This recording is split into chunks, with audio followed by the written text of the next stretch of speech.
અરવલ્લી જિલ્લાના મુખ્ય મથક મોડાસા ખાતે આવેલા માર્કેટયાર્ડમાં સવારથી જણસ વેચવા આવેલા ખેડૂતોમાં નારાજગી બાદ ખેડૂતો લાલગુમ થયા હતા।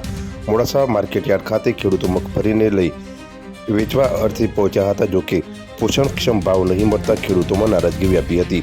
ખેડૂતોનું કહેવું છે કે ટેકાના ભાવે તેઓને ભાવ આપવામાં આવે, જેને લઈ ખેડૂતોએ ભારે વિરોધ દર્શાવ્યો હતો।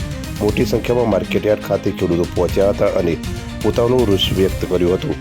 તેઓની માંગણી સંતોષવામાં નહીં આવે તો એપીએમસી ખાતે હડતાલ પર ઉતરશે તેવી ખેડૂતોએ ચીમકી ઉચ્ચારી હતી।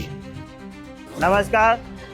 આજે મોડાસા માર્કેટની અંદર ટેકાના ભાવ જોવા જઈએ તો 1452 રૂપિયા પ્રમાણે ભાવ ચૂકવવામાં આવ્યો છે અને એરાજી પ્રમાણે 1100 રૂપિયા 1000 થી 1100 રૂપિયાના પ્રમાણે ખેડૂતનો ભાવ પાડવામાં આવ્યો છે।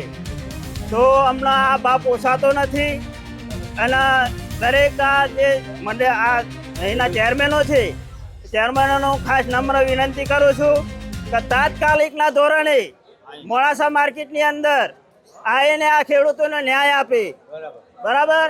અને આ ખેડૂતોને ન્યાય નહીં આપે તો 1 મહિનો અમે આ માર્કેટ અમે બંધ કરાવી દઈશું। અમે કલેક્ટરની અંદર અરજી મૂકશું, કલેક્ટરને આજીજી કરીને અમે અરજી મૂકવાના છીએ અને ટોટલી અમારું જે આ સાધન આવ્યું છે, ટ્રેક્ટરો છે, ગાડીઓ છે, એ દરેકે અમે અંદર મૂકી અને અમે કલેક્ટરમાં અરજી મૂકવા જવાના છે।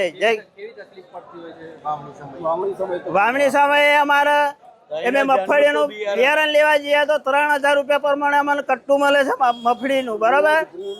તો અમે 4 મહિના એની પાછળ મજૂરી કરીએ છીએ।